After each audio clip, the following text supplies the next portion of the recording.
Hello dear students, welcome to EPG Pathshala. I am Dr. Ruchi Bhargav, Assistant Professor in Education, Khalsa College of Education, Ranjit Avenue, Amritsar.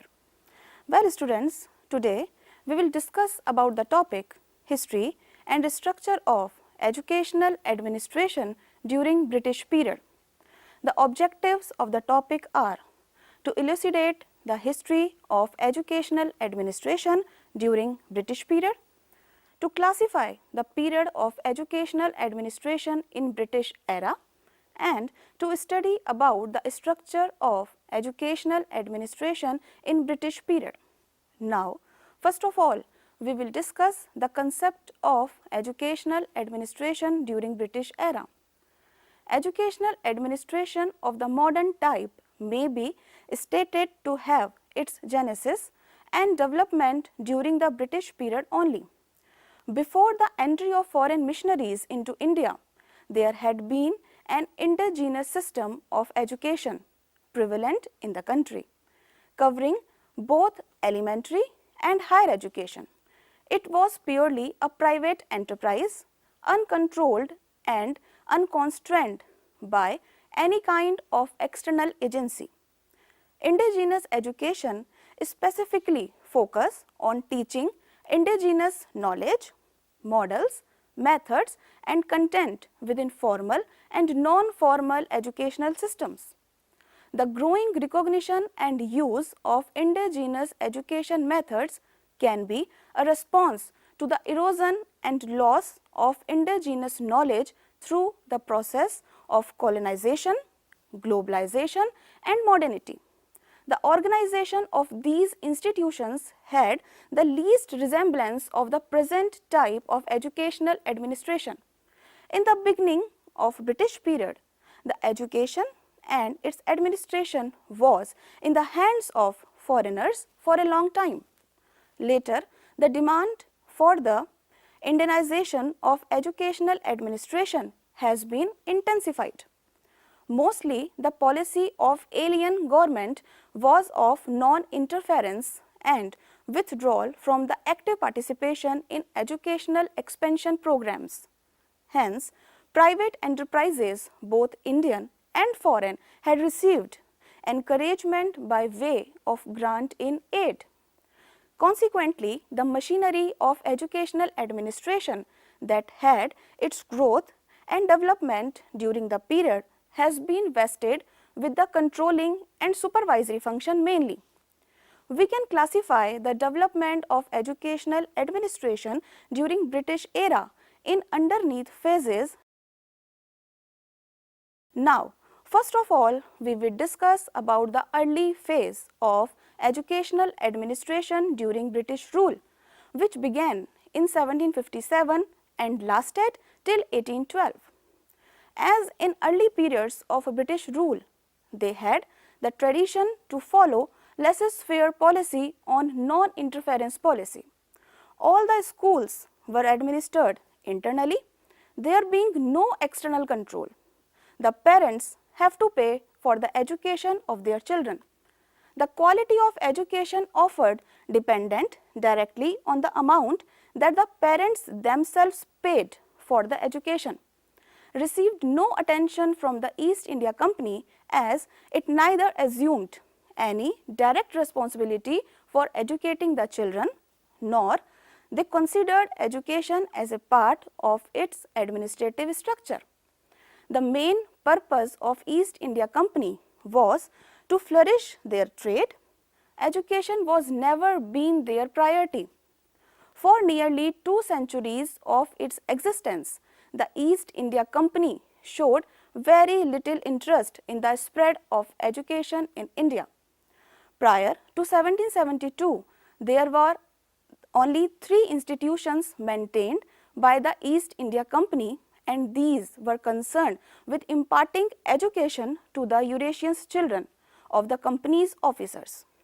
Fort William College opened in Calcutta soon after 1772 was meant to give education in Indian languages.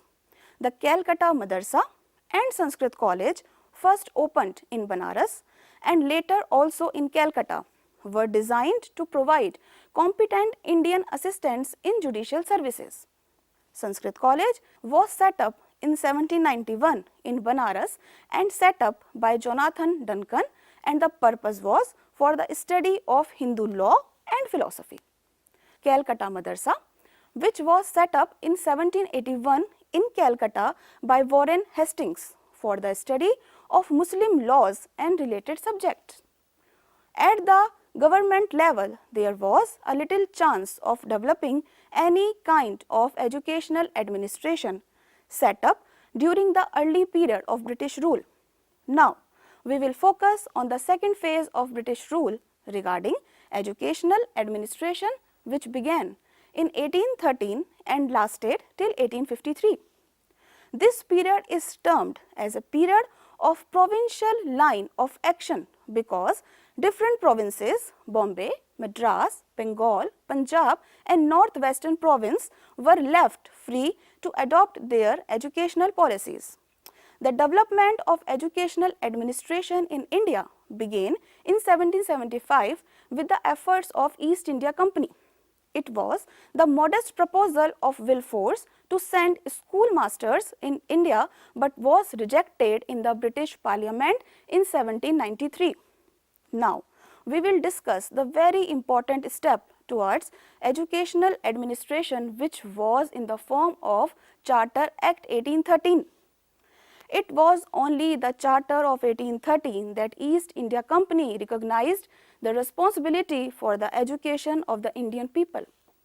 Section 43 of the Charter Act of 1813 declares that a sum not less than 1 lakh rupee in each year shall be set apart and applied to the cause of education. With this declaration, official atmosphere was made to recognize the educational activities in Bengal, Bombay and Madras from 1823 to 1837, and Bengal set up Committee of Public Instruction in 1823 for implementing the Charter Act of 1813. In a resolution dated 17 July 1823, the Governor-General Council appointed a General Committee of Public Instruction for the Bengal Presidency. Later, this General Committee of Public Instruction was replaced by another known as the Council of Education, which is the second administrative structure of education initiated in the country by the company. Now, we will focus on Lord Bentinck's resolution related with administration of education. Features of Lord William Bentinck's resolution of 1835. It was based on Macaulay's minutes passed in the favor of English as medium of instruction. In this resolution, he declared that the assistance towards spread of education would be confined to English schools only, and that all the money to be granted would be spent in opening such institutions. In Bombay, the Bombay Native Education Society was doing good work. In 1814, when it was wound up to be replaced by Board of Education, it constructed 4 district English schools and primary schools, which were of the secondary school standards of present day. Bombay was the first province to introduce systematic administration of education. The history of education in Madras during the period 1823 to 53 makes a lawful reading. However, due to conduction of missionary activities on a very large scale in Madras, English education was imparted more extensively than even in Bombay, where there was an English school in each district of province. In the Northwestern Province, the education institutions were controlled by the government of Bengal up to 1843, when they were transferred to the Northwestern Province. During this period, there was a tendency towards centralization of educational administration. Majority of educational institutes were under the control of General Department of Government of India. Now, we will learn the third phase of educational administration during British period. The third phase, which began in 1854 and lasted till 1919. This period is known as the period of extreme centralization. The Government of India was concerned with the administration and general policies. They exercised a great influence on the provincial legislation, finances and administration. Provincial governments remained as the agency of central government which were expected to submit proposal for education legislation before introduction. For previous sanction of Government of India, the province of Punjab was constituted in 1854 and government established a school on modern lines in Amritsar. Now, we will focus on the recommendations of Wood's dispatch. Strictly speaking, a modern system for administration of education was established after Sir Charles Wood's dispatch of 1854. It has been described as a Magna Carta of the English education in India. The dispatch laid down the foundation stone of the system of administration of education in India.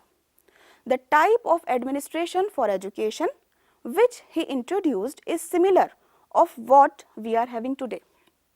Now, we will learn the status of educational administration after 1854. By 1854, the Britishers, as they believed, had a firm footing in India. The Board of Directors therefore accepted the responsibility of educating the people of India, and thus came the education dispatch of the Board of Sections of the East India Company in 1854. In 1857, more and more high and middle schools were opened and attention was given to the primary education department. Department of Education started functioning in all provinces and the grant-in-aid system was established. Department of Public Instruction were created in 1857 in each of the 5 provinces, that is Bengal, Bombay, Madras and Northwestern Province and Punjab. The provincial governments could not even appoint a teacher without sanction from the centre. Next came the Act of 1858 related to administration after the massive rebellion of Sepoy 1857. In 1858, the regime of the East India Company ended and the government of the country passed into the hands of the British Crown. Now, an extreme form of centralization was introduced. Then came the guidelines of Lord Mayo in 1870. In 1870, Lord Mayo introduced a system of administration centralization under which general powers of education were transferred to provincial governments with 2 limitations. First, legislation for universities was centralized as the exclusive concern of the Government of India, and in most other spheres, general powers of supervision removed with the Government of India, whose sanction was required for all major decisions. Second, expenditure in the education was to be met from revenue assigned for the purpose. Thus, while the responsibility for educational policy passed to the provinces, the centre still hold important supervisory powers. The exclusive responsibility of the central government for all education in the country changed with the decentralization policy of the government in 1870. Now, we will discuss the Lord Curzon's contribution related to educational administration. In 1899, Lord Curzon became the Governor General to India, and the little interest of centre in education turned into deep and sustained interest by the Government of India. The Indian Education Commission followed the policy of Education Acts of 1870 and 1876 and recommended that the control of primary education should be transferred to district and municipal boards. But this recommendations was not happy one, because this shifting of responsibility to the newly formed boards left them free to experiment with such a vital subject as the education of the people. This commission declared that elementary education of the masses should be considered the first charge in the foster care of the state, and that all government secondary schools should be gradually transferred to local native management. The report of Indian Education Commission of 1882 to 83 did not directly touch upon the reorganization of structure of education. By 1882, a new university was opened in Punjab. The total number of colleges by then were 68, of which 38 was run by the government, 18 by the Christian missions, 5 by Indian management, and remaining 7 were situated within the state under Indian provinces. In the same year, 1882, the government appointed a commission of 21 members under the chairmanship of Mr. Hunter to inquire the conditions of secondary education in India. The commission recommended that instead of opening more schools under government management, it should be the policy of the government to divert the money towards the encouragement of privately managed non-government institutions. To strengthen the machinery for education in the government in India, Lord Curzon was appointed as Director General of Education in 1901, and his chief responsibility was to provide advice to Government of India in educational matters and to coordinate the administration of academic affairs of the province. Now, let's focus on recommendations of Indian University Commission. Indian University Commission was set up in 1902, and under its recommendations, a resolution was issued in February 1904. The Government of India declared that it cannot consent to divest itself of the responsibility that attach both to its interest and prerogatives. If it is to lend the resource of the state to the support of certain schools, it cannot abrogate its weight to a powerful voice in the determination of the course which is there imparted. In March 1904, another resolution accepted the policy advocated by the Indian Education Commission of 1882 for the progressive devolution of education upon private enterprises. The Government of India at the same time recognized the extreme importance of the principle that in each branch of education, the government should maintain a limited number of institutions, both as models of private enterprises to follow and in order to uphold a high standard of education. Under the Indian Act 1904, the schools had to be recognized by the universities. This situation continued till the establishment of separate boards of secondary education and introduction of secondary school leaving examination in the state. A separate department of education was created in the central government in 1910. It was now under the control of a new education member of the Executive Council of Governor General with 2 secretaries and 1 assistant secretary. The post of Director General was abolished at this stage, which was revived in 1915 with a changed designation of Education Commissioner.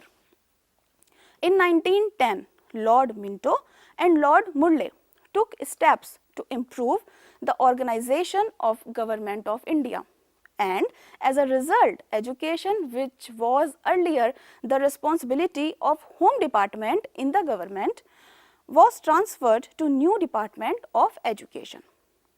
Let us discuss about the contribution of Calcutta University Commission. In 1917 to 1919, the Calcutta University Commission under the chairmanship of Sir Michael Sadler observed that the dividing line between the university and secondary courses should more properly be drawn at the intermediate examination stage, Then the matriculation and the admission test for universities should be passing of the intermediate examination. The Act of Parliament of 1919 marked the beginning of parliamentary government in India. The provincial governments came to be administered through what is known as Dierki. Under this system, the sphere of activities of a provincial government was divided into two parts, the reserve departments and the transfer departments. Under this system, education with some minor exceptions became a provincial and transferred subject in charge of the Indian ministers for the first time. The Government of India Act 1919 introduced a new concept of central responsibility, advisory and coordination. Now, we will focus on the final phase in the British era, which began in 1920 and lasted till 1947. This stage is called the period of provincial autonomy, as there had been comparatively greater devolution of power to the provincial authorities. So, in 1921, because of the dual administration set up in the country, state legislation assemblies and the Ministry of Education came into existence. In the same year, the Central Advisory Board of Education was set up as an instrument for the discharge of the centre's advisory functions. The establishment of Inter-University Board in 1924 brought about coordination in the broad outlines of working and courses of studies in the various universities in the country and secured better standards of education to acquire recognition abroad. Now, we will discuss the recommendations of Hartog Committee. In 1929, the Hartog Committee was appointed as a backup to the Indian Statutory Commission to review the position of education in the country. In the opinion of this committee, the matriculation examination of the university still dominated the whole of the secondary course. The committee recommended diversion of more boys to industrial and commercial careers at the end of the middle stage, as a preparation to special instruction in technical and industrial schools. The recommendations of this committee also met more or less the same fate as those of the Calcutta University Commission. So, these recommendations could not be implemented. The recommendation was discussed again by the Sapru Committee in 1934. It recommended that the intermediate stage should be abolished and the secondary stage extended by 1 year. The secondary stage should consist of 6 years to be divided into two, the higher and the lower, each covering a period of 3 years. The whole course covering 11 years, 5 for primary and 6 for secondary. The general course should be of 8 years up to the lower secondary stage. The recommendations of this committee too did not seem to have had much impact, except to provide the basis for the diversification of courses later by the Secondary Education Commission. Now, we will focus on the major recommendations of 1935 Act. The Government of India Act 1935 introduced full provincial autonomy in 1937, and this gave greater powers to the Indian education ministers than they had under Dierki. It was for the first time, therefore, that the educational problems began to be studied from the national point of view. A lot of exploratory and experimental work was done with regard to the primary education, secondary education, adult education, vocational and physical education and teachers training, etc. But not much work could be done with regard to higher education.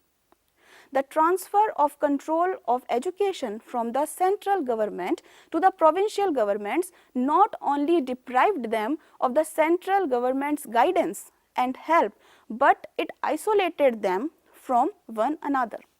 The transfer of controls was very helpful to promote education according to the local needs. But this boosted provincialism. There was now neither any coordinating agency between the provinces and the central government nor among the provinces themselves. Feeling the need of this coordination and general common policy for the development of a national system of education, particularly in the area of higher education. Central Advisory Board of Education was revived in 1935.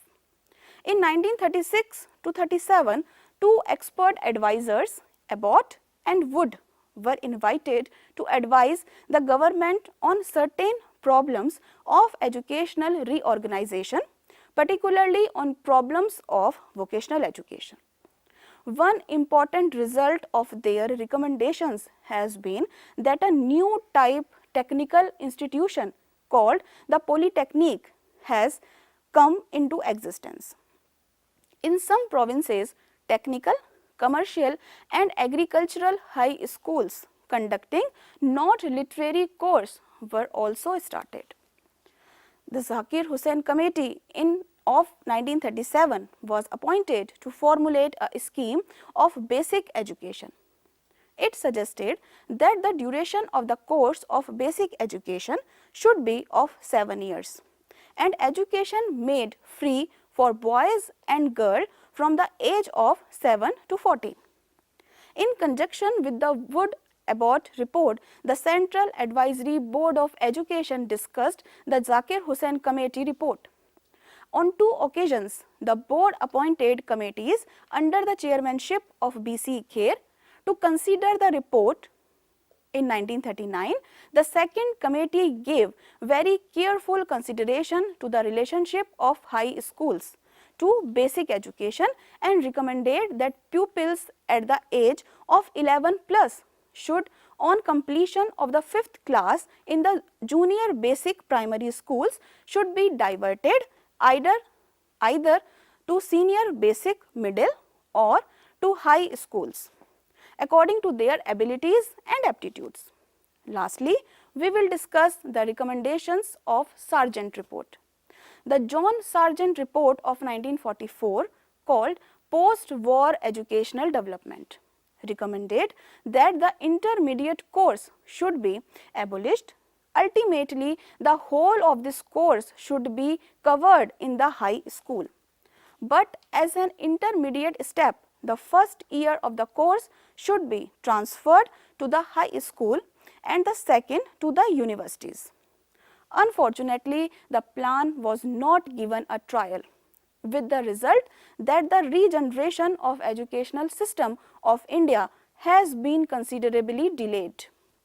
The Department of Education, which was working as a separate department at the center, was combined with the Department of Health and Agriculture to be called the Department of Education, Health and Agriculture. The department was again trifurcated into three separate departments, that is, Department of Education, Department of Health and Department of Agriculture in 1945. In 1947, the Department of Education was raised to the status of a full-fledged Ministry of Education under the charge of a Cabinet Minister, Maulana Abdul Kalam Azad. The ministry was designated differently at different stages according to the volume of work entrusted to it, and now it is called the Ministry of Human Resource Development. To summarize, this module discusses about history and structure of educational administration during British period. The education system which the British had worked out to consolidate their rule within 4 decades produced results contrary to their expectations. Many committees were appointed which gave reports for the improvement of education, resulting into considerable expansion of educational administrative machinery. The Curzon reforms reflected the fact that necessary changes had to be made corresponding to the needs of the ruling classes. This is only a brief description of official British educational policy in India. The debates in education policy reflected the clash of interest between the British and Indian middle class, which was too interested in money and possessions and in being socially respected, while the former attempted to restrict education and impose a control with a view to stop students from taking active part in politics. The latter saw the advantages of expansion of higher education as strengthening the national movement for providing the human resource for the development of capitalism in independent India. Thank you.